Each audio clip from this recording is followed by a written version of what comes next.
എന്ത് കഷ്ടപ്പാട് സഹിക്കണം, എന്ത് കഷ്ടപ്പാട് സഹിച്ച് നമ്മൾ മുന്നോട്ട് പോകണം.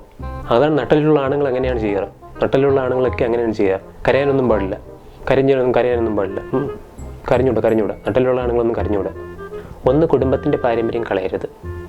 നാട്ടുകാരെ കൊണ്ടൊന്നും പറയിക്കരുത്. ഇപ്പോൾ സ്ത്രീകൾക്ക് ഫിനാൻഷ്യൽ ഇൻഡിപെൻഡൻസ് കൊടുക്കണമെങ്കിൽ അവരെ പുറത്തൊക്കെ വിട്ട് പഠിപ്പിക്കേണ്ടി വരില്ലേ?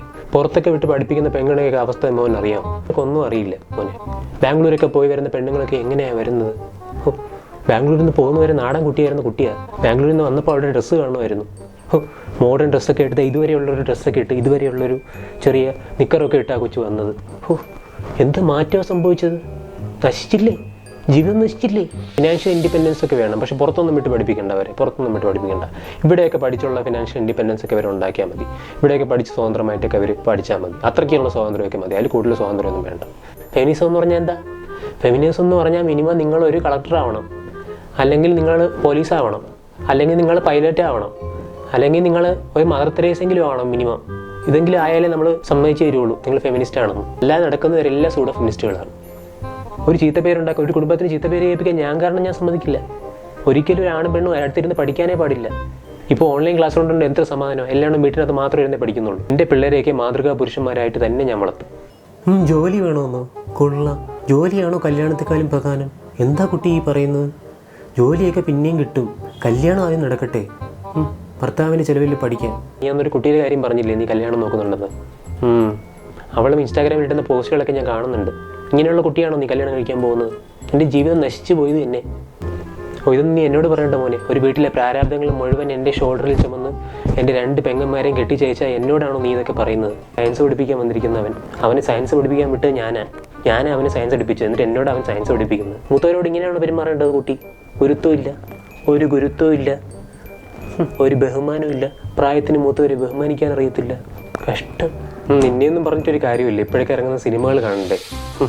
എന്തൊക്കെ സിനിമകൾ ഇപ്പോൾ ഇറങ്ങുന്നത്? അതൊക്കെ നമ്മുടെ കാലത്തെ സിനിമകൾ. എന്ത് നല്ല സിനിമകളായിരുന്നു. ഇപ്പോഴത്തെ സിനിമകൾക്ക് എന്താ കുഴപ്പമൊന്നോ? നീ ആ സിനിമ കണ്ടില്ലേ? ഗ്രേറ്റ് ഇന്ത്യൻ കിച്ചൺ എന്ന് പറയുന്ന സിനിമ. എന്താ കാണിച്ചു വെച്ചിരിക്കുന്നത്? ഒരു അയ്യപ്പൻ്റെ മുഖത്ത് കഞ്ഞിവെള്ളം കോരി ഒഴുക്കിയേ. ഇന്ത്യൻ സംസ്കാരത്തെക്കുറിച്ച് ഒന്നും അറിയാത്ത പൈതങ്ങൾ. അല്ലെങ്കിൽ പെങ്ങന്മാരങ്ങനെ നടന്നു കഴിഞ്ഞാൽ ഒരു ആങ്ങളമാർ ചിലപ്പോൾ പറയും, നീ ഒന്ന് ഷോൾ ഇട്ട് നടക്കും. ഒരു ഷോൾ എടുത്തിട്ട് മാത്രമല്ലേ നമ്മുടെ ആങ്ങളമാർ പറയുന്നുള്ളൂ. വേറെ എന്താ നമ്മുടെ ആങ്ങളമാർ പറയുന്നത്? ഈ ആങ്ങളമാർ പറയുന്നതിൽ എന്താ തെറ്റ്? വിസ്മയ്ക്ക് എന്തായിരുന്നു കുഴപ്പം? അതിനെ ഡിവോഴ്സ് ചെയ്ത് വന്നൂടായിരുന്നു? 2 കൈ നീട്ടി സ്വീകരിക്കില്ലേ നമ്മുടെ സമൂഹം?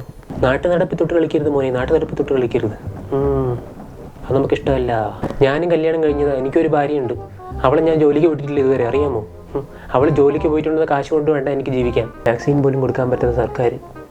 അപ്പോൾ സർക്കാരിൻ്റെ ഭാഗത്തും കുറ്റമില്ലേ മോനെ? നമ്മുടെ ഭാഗത്ത് മാത്രമാണ് കുറ്റം. എന്തൊക്കെ പറഞ്ഞാലും സമൂഹം കൂടെ മാറാൻ തയ്യാറാവണം മോനെ. നമ്മൾ മാത്രം മാറിയിട്ടൊന്നും കാര്യമില്ല. സമൂഹം കൂടെ മാറണം. സമൂഹം മാറാത്തടത്തോളം കാലം ഇതെല്ലാം ഇതുപോലെ തന്നെ നടക്കും. ഈ പിള്ളേരെല്ലാം തലരിഞ്ഞാണല്ലോ പോകുന്നത്. തല നേരെ ഞാൻ മാത്രമല്ലേ ഉള്ളൂ. ഇപ്പോൾ പോങ്ങിയില്ല. അതൊക്കെ പോട്ടെ. നിനക്കിപ്പോൾ റിലേഷൻഷിപ്പ് ഉണ്ടെന്നാണല്ലോ കേട്ടത്. ഞാൻ ഫേസ്ബുക്കിൽ കണ്ടായിരുന്നു. എന്തായാലും ഫേസ്ബുക്ക് പേജിലുള്ള പെണ്ണിനെയൊക്കെയാണ് നോക്കി വെച്ചിരിക്കുന്നത്. ഒന്ന് സൂക്ഷിച്ചാൽ കൊള്ളായിരിക്കും കേട്ടോ.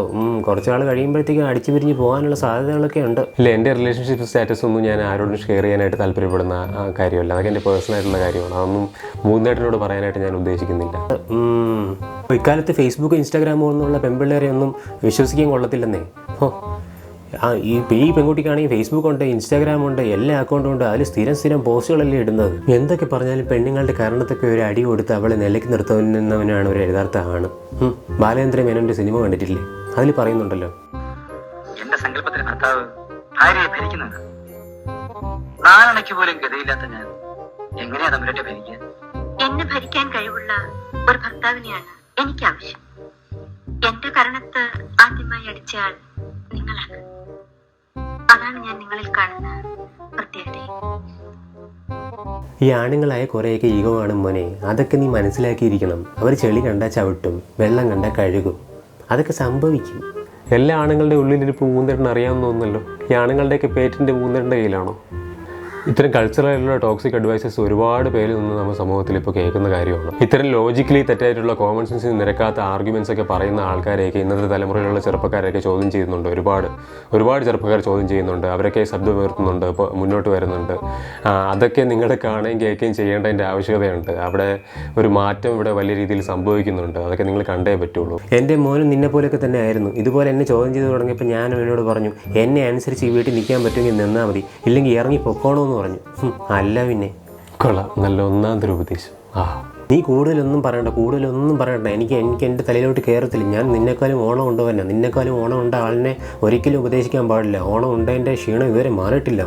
ഒന്നുമില്ലെങ്കിൽ ഞങ്ങളെപ്പോലുള്ളവർ നിങ്ങളുടെ അച്ഛന്മാരും അധ്യാപകന്മാരും ഒക്കെ ആയിപ്പോയില്ലേ? അപ്പം നമ്മളെയൊക്കെ ഒന്ന് ബഹുമാനിച്ചല്ലേ നിങ്ങൾക്ക് പറ്റൂ?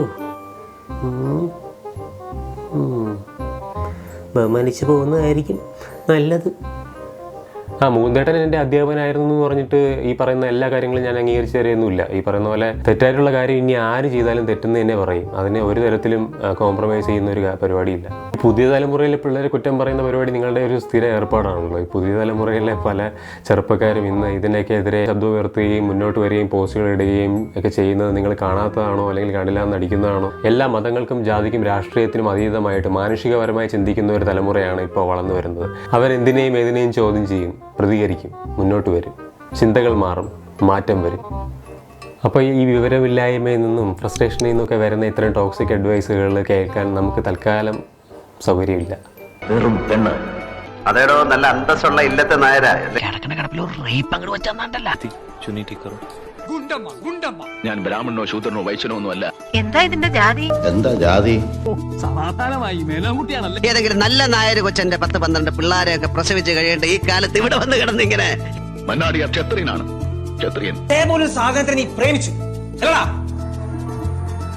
പുലയാടി മോനെ, സാറിന്റെ പെങ്ങളും ഞാൻ വഴിപഴപ്പിക്കേണ്ട പെണ്ണും വന്നു. കാലമടക്കി ചുമ്മാ തൊഴിക്കാൻ ഇതിനെ കൺകാഴ്ചയല്ല പൊരുട്കാഴ്ചയാ. ഒരു കുഞ്ഞു പീഡന കേസ്, ഒരു 10 വയസ്സുള്ള കുട്ടി. ഞാനൊന്ന് അറിഞ്ഞ് വിളയാടിയ അവളുടെ ലൈഫ് ഡ്രീംസ്, അവളുടെ ഫ്യൂച്ചർ തേങ്ങാ കൊലയാണ്. മിന്നു കെട്ടിയ പുരുഷന്റെ കാൽച്ചോട്ടിലാ നമ്മുടെ സ്വർഗം. നിന്റെ വ്യഭിചാര കഥകൾ. തനിക്കൊക്കെ തന്നെ മുണ്ടും കൊറിയിട്ട് അമ്പലത്തിൽ കയറാൻ അനുവാദം കിട്ടിയിട്ട് അധികം കാലവും ചരിത്രമൊന്നും ആയിട്ടില്ല.